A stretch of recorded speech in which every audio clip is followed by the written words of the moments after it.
ബാലചന്ദ്രൻ പൂവത്തിങ്കൽ അനുസ്മരണ സമ്മേളനം നടന്നു. തൊടുപുഴ. കഴിഞ്ഞ ദിവസം അന്തരിച്ച ഇടുക്കി പ്രസ് ക്ലബ്ബ് മുൻ സെക്രട്ടറിയും ജന്മഭൂമി മുൻ ഇടുക്കി ബ്യൂറോ ചീഫുമായിരുന്ന പൂവത്തിങ്കൽ പി. വി. ബാലചന്ദ്രൻ നായർ അനുസ്മരണ സമ്മേളനം പ്രസ് ക്ലബ്ബിൽ നടത്തി.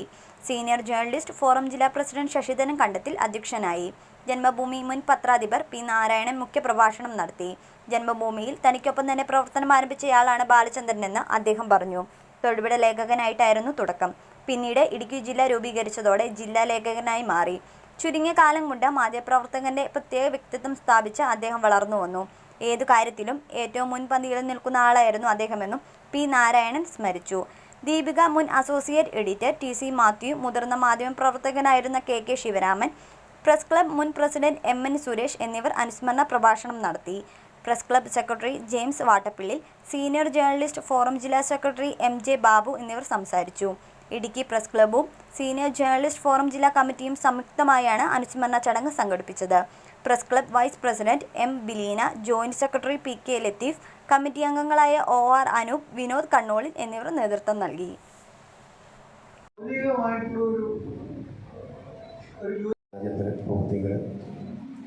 മുതിർന്ന മുഴുവൻ മാധ്യമപ്രവർത്തകർക്കും അദ്ദേഹവുമായി ഏറ്റവും നല്ല അടുത്ത ബന്ധം ഉണ്ടായിരുന്നു. ഞാൻ അംഗങ്ങളില്ല ഇടുക്കിയിൽ, കുറച്ച് പേരേ ഉള്ളൂ. ഇവിടെ അദ്ദേഹത്തിൻ്റെ കുട്ടികൾ അരുൺ, അനീഷ് വന്നിട്ടുണ്ട്. അവരോടൊപ്പം തന്നെ നാരായണി മുഖ്യ പത്രാധിപൻ ജന്മഭൂമി അദ്ദേഹത്തെ ക്ഷണിച്ചു. ഈ പാവപ്പെട്ടതിനെ രോഗം കേട്ടോ, അല്ലെങ്കിൽ പാവപ്പെട്ടനെ നിങ്ങൾ വിളിക്കണം എന്നുള്ളതൊക്കെ തമാശയായിട്ട് പറയുമായിരുന്നു. അങ്ങനെ ആ ഒരു പദം എപ്പോഴും എൻ്റെ മനസ്സിലുണ്ടായിരുന്നു. കാണുമ്പോഴൊക്കെ സംസാരിക്കാനും ഇടപെടും. മീൻ വെള്ളത്തിൽ ഇറങ്ങുന്നത് പോലെ എന്ന് പറയാറില്ലേ? കുറഞ്ഞ പക്ഷേ എൻ്റെ അടുത്തെങ്കിലും അദ്ദേഹം അങ്ങനെ കാണിച്ചിട്ടില്ല. പോയാൾ പോയി.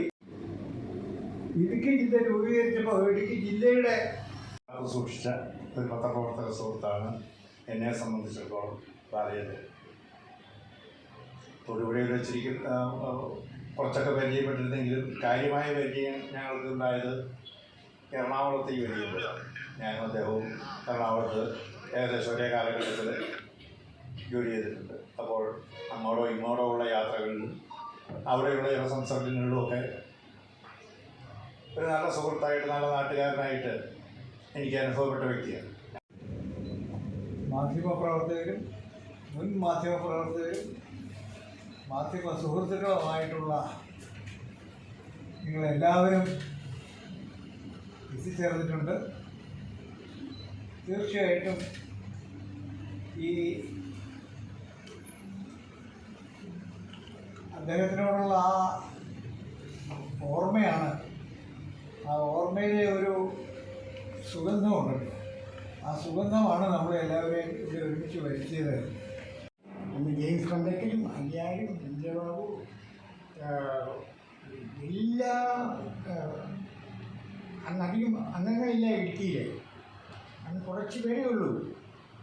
അവരെല്ലാം ഒരു കുടുംബം പോലെ ബാലൻ്റെ വീട്ടിൽ പോയി ഭക്ഷണം കഴിക്കുക, ബാലനെ ഭാഗവും ഇങ്ങോട്ട് വരിക. അങ്ങ് അരുണും അനീഷുമൊക്കെ കുട്ടികളാണ്, ഇവിടേക്ക് എടുത്ത് വളർത്തിയാണ് ഞങ്ങൾ. അപ്പോൾ അങ്ങനെ ഒരു വലിയ ബന്ധം നമുക്കൊരിക്കലും മറക്കാൻ കഴിയാത്ത വലിയ ബന്ധമുള്ള ഒരു വ്യക്തിയായിരുന്നു ബാലൻ. ചിലപ്പോൾ ചില അഭിപ്രായ വ്യത്യാസങ്ങളൊക്കെ ഉണ്ടാകും. അത് പത്രത്തിൻ്റെ ഒരു സാമൂഹിക കാഴ്ചപ്പാടുണ്ടല്ലോ, അതുമായി ബന്ധപ്പെട്ടായിരിക്കും പലപ്പോഴും ഉണ്ടാവുക. അത് സ്വാഭാവികമാണ്. എന്നാൽ അതിനപ്പുറത്താണ് പത്രപ്രവർത്തകർ തമ്മിലുള്ള ആത്മബന്ധം എന്ന് പറയുന്നത്.